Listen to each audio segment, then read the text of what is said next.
Hey guys, it's Gard again. I wanted to play a draft today, so let's just hop right in. Expert draft, I already paid for it. And this pack is really bad. I've even got like one of the worst legendaries in the entire Soulforge.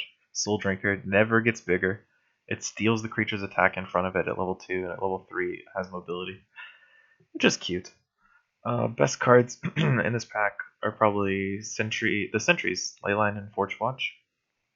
I guess after that would be maybe Witherfrost Succubus is decent in like an Egrium control shell, but it's kind of hard to draft that. And this card is very small, and it's a lot easier to just draft like Borean Stormweavers, which doesn't scale nearly as well in the ability, but its body is quite sizable, especially at rank 3. So leads me down to Forge Watch or Leyline. Leyline's really easy to trigger. There's like Bright Tusk Sowers, Snowdrift Alpha, all sorts of nonsense that come into play, but not as much as there used to be, and it's pretty small. 3/9 to 6/13 is not like gonna dominate the board.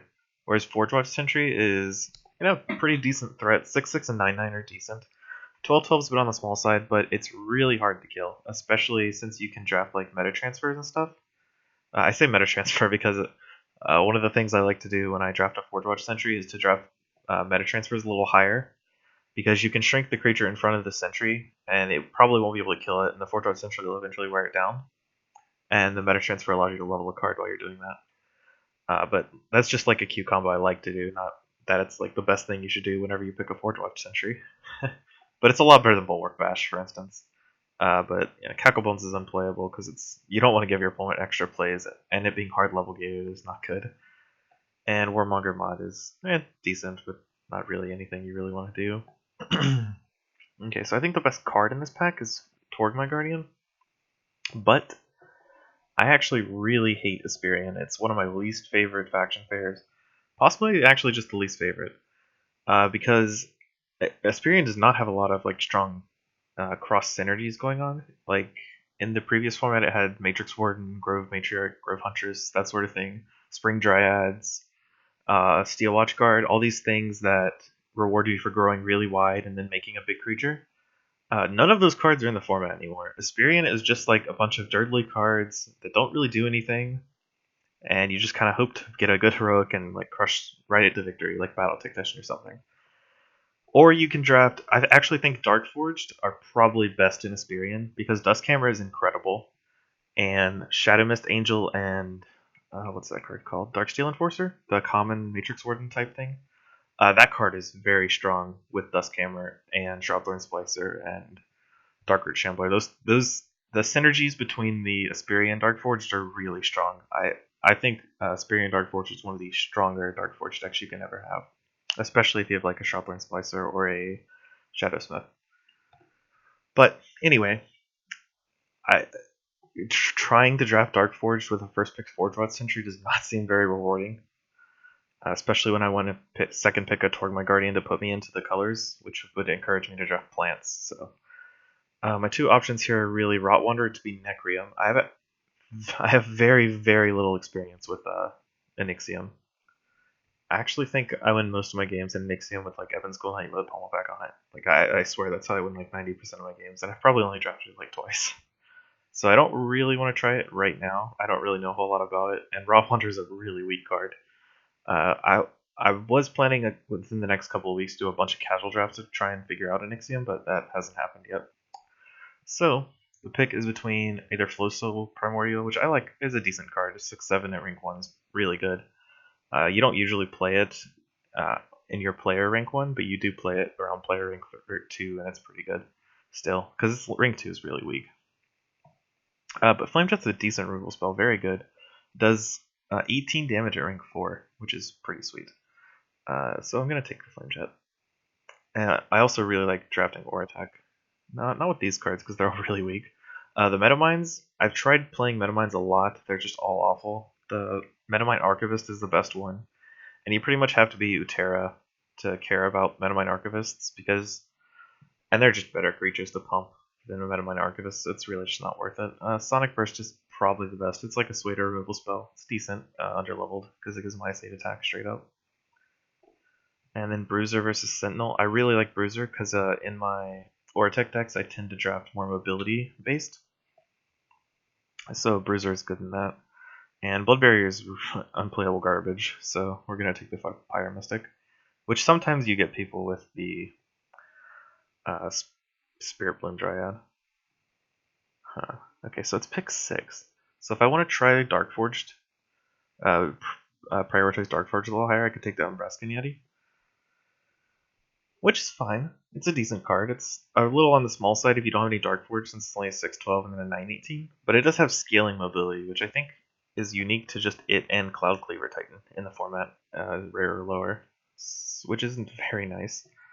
Otherwise, I'd be taking a Stoneback or Frost Shatter Strike, probably leaning towards Stoneback, which is a really solid creature. I think in a vacuum, Stoneback is definitely stronger than Braskin Yeti, but I want to try.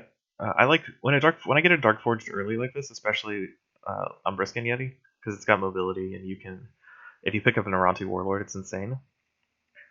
I like Umbriscan Yeti here. If it were later in the draft, like pick 10, I would take the Stoneback, but it's pick 6, so I can get rewarded drafting the Yeti. So it's a Theranic Ambusher versus a Cloud Cleaver Titan. I really like Cloud Cleaver Titan a lot because it's got scaling mobility, just like the Umbriscan Yeti. But it is a little on the small side, especially as a rank 2 at rank 2. And 3, it's only got 12 power base, but 16 toughness makes it a little higher than the average of 15. I'll probably see more Theranic Ambusher since it's a common, so I'm going to take the Cloud Cleaver here. And Windborne Hellion's actually awful. I tried to draft this card a lot when the format first came out, but being a 5/12 at rank 2 and then only a 9/17 at rank 3 means you have to have like 2 mobility creatures on the board when you play it in order to make it useful. And then after you, like if you have those 2 mobility creatures on the board, you have to make sure you can place your Windborne Hellion somewhere where both of those creatures can move and pump them. It's just way more trouble than it's worth. So the pick is between Aura and Acolyte. Aura is just a decent burn spell. Acolyte is actually a playable metamind. Okay, so there is one playable metamind. It's a really high power metamind that increases the power of your cards. I don't think that matters very much in this format, but I do like Acolyte a lot. A little bit more than Everflame Aura. I think Batterbot has a higher upside than Flamer. Flamer is really good with Steam Sentinel. That's pretty much it. Batterbot's just a decent creature. 5/8's pretty unique stats. And if I can give it armor via a Forge Plate or a Forge Glowsteel Carrier, I think it's called. I think that makes it really good. This is a cute pick.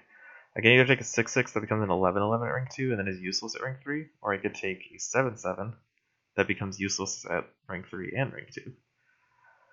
7/7 being way better than a 6/6. I actually don't know what this pick is. It's probably the Colossus still, because it's a really good rank 2. And every time you see an Ionic War Charger in this color combination, you should probably slam it. Orion Field Marshal's also in consideration, but it being so small by its own, like it requires you to have other creatures in play. And plus attack is really good. If I already had an Ionic War Charger, I'd probably take the Field Marshal.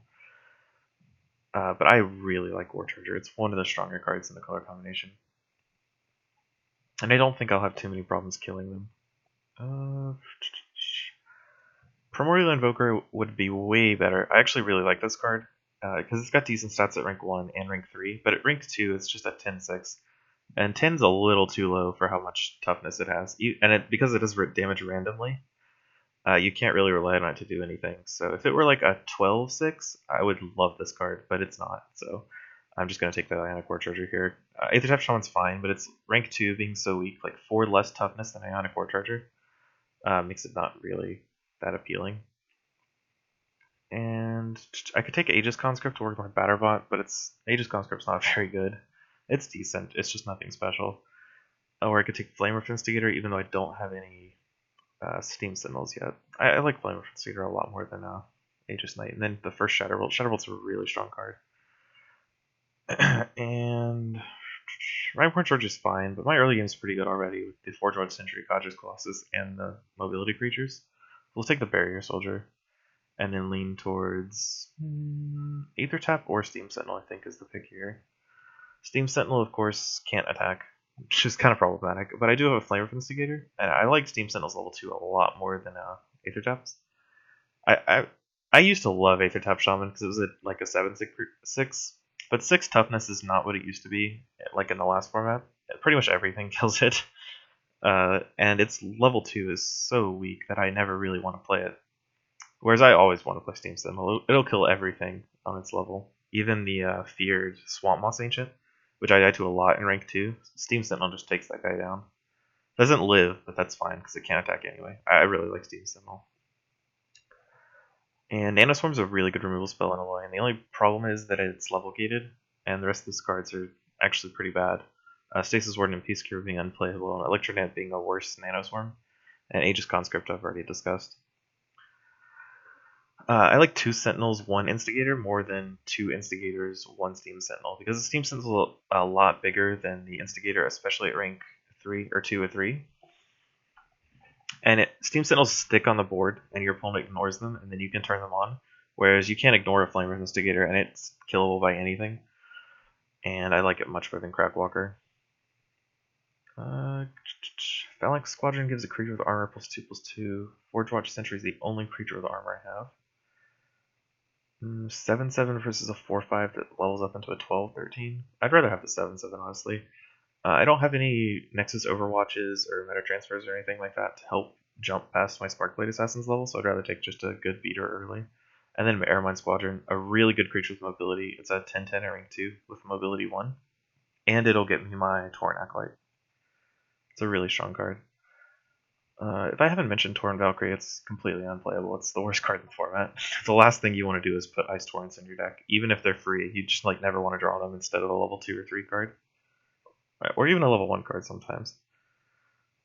Zephyr Mage versus Barrier Soldier. It's probably Zephyr Mage. I haven't played with Zephyr Mage very often, but it's a decent card. It gives your creatures mobility, which will be nice for like Forge Watch Sentry and Steam Sentinel. And then I could take another Batterbot, but I have no support for it. I could take the Blood Boil just so I have an extra removal spell. I only have the Flame Jet, the Shatterbolt, and the Nanoswarm are like the real removal spells I have. Blood Boil will kill things that kill things that get out of hand in rank like 1 or 2. It doesn't scale very well at rank 2. At rank 3 it does 20 damage, but at rank 2 it only does 12. Taking another Batterbot does not seem great, because I don't have any ways to give it armor. Unless I want to take like Blood Barriers or something. With 2 Batterbots, Blood Barrier late might actually not even be that bad. I'd rather have a Batterbot than a Blood Boil anyway. Now I'll take the Field Marshal. With the high toughness creatures I have, the War Charger, Titan, Yeti, 2 Batterbots, taking the Field Marshal is a lot better. And the age-old question of Nexus Pilot versus Vault Intruder. Nexus Pilot's a decent card, and I have no center lane cards. It's a 6/8. But I don't like how it restricts my lanes. Like, you put it in center lane, and your War Chargers and Cloud Claver Titans can't go into that lane anymore. And if I pick up a Blizzard Shaman in my last 6 picks, I can't really play it when Nexus Pilot's on the board, because Nexus Pilot loses its health and toughness if it moves out of the center lane. So it'll just die. So I like Vault Intruder a lot more. It's a lot more reliable. It has an 18 power at rank 3 for some reason, which kills basically everything. And Vault Blockade's not very good. So I actually really liked Vault Blockade in the last format when you had Jetpack and stuff like that. But since there are no ways to pump it in just a Loyan, you can't like Dryad's Boon it and then eventually Jetpack it. There's like nothing to do in this color combination with Vault Blockade other than Bulwark Bash, and that's like a 2-card combo that the pieces don't do anything individually. So I'm just going to take the Sparkblade Assassin. War Charger versus Cloud Claver Titan is actually a pretty hard pick. I think it's the War Charger. Just because it's a little more reliable at rank 2, it's got 9 power and 12 toughness instead of being an 8/10. Even though it doesn't have scaling mobility, its size makes up for it. And there's a Flowsteel Carrier, but another Ionic War Charger. And it's actually a pretty hard pick, right? On one hand, you can never have too many Ionic War Chargers. It scales really, really well. It's a 15/18 at rank 3 for some reason. Like it's just huge. This card's amazing. On the other hand, I do have 2 Batterbots work with the Flowsteel Carrier, and it's a decent source of armor. But one thing I have to be wary of is Flowsteel Carrier is not a very good creature. It's good carrier of armor. Like, it can ship armor to other creatures and maybe get a trade in, but it's so weak, having only 5 toughness at rank 2 and 8 toughness at rank 3, that it just trades with underleveled cards every single time. It's really disappointing if you don't have a robot in play. And since I have 3 Ionic War Chargers plus a 4-Torch Sentry and a Vault Intruder, it's pretty unlikely. Like, if I have 2 cards in play, and one's a Batterbot and one's a Robot, it's only 50-50 to make Batterbot, like, okay. And Ionic War Charger is much more reliable.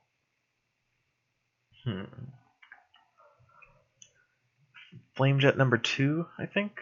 Gives me another spell. I don't really need another Instigator, because I've got enough 7 power creatures. And there's a Blizzard Shaman. I love this card. I was really hoping I'd get one before we were finished. Would I rather have a useless Metamind or a useless Bulwark Bash? I guess... Okay, so this is weird, but if I take the Metamind, it works with Aeromine Squadron, but I no longer have access... Like, right now, my Aeromine Squadron is guaranteed every single time to grab Torrent Acolyte or nothing, because I've already played the Acolyte. But if I draw the Squadron and really need the Torrent Acolyte, and then play it and get a Metamind Archivist, I'm going to be pretty upset. So I might actually just take the Bulwark Bash, even though it works with only 1 card in my deck. Yeah, that's pretty loose. I don't know. I guess I'll just take the Archivist and hope the Squadron works in my favor. It's a little disappointing, though. Would you like to play your first match using your draft deck? Not right now. I'm going to end the video, and then I'll play my first match with this draft deck. I don't remember how many sweet heroics I got. Just 2, the Sentry and the Aeromine. I saw 0 Dark Forge after I took the Yeti. Like, I didn't not take any of them. I just didn't see any. And that is why I do not like drafting Dark Forged. I talked about it when I was debating between like Torgmite Guardian or something else to go into Asperian. Because even if you take a Dark Forged really early, you're not guaranteed to see any. And I didn't see a single Darksteel Nacer or a single Darksteel Enforcer. So that's always something to be wary of when you start drafting this format. But I'm going to end the video here, and I'll see you all for round 1.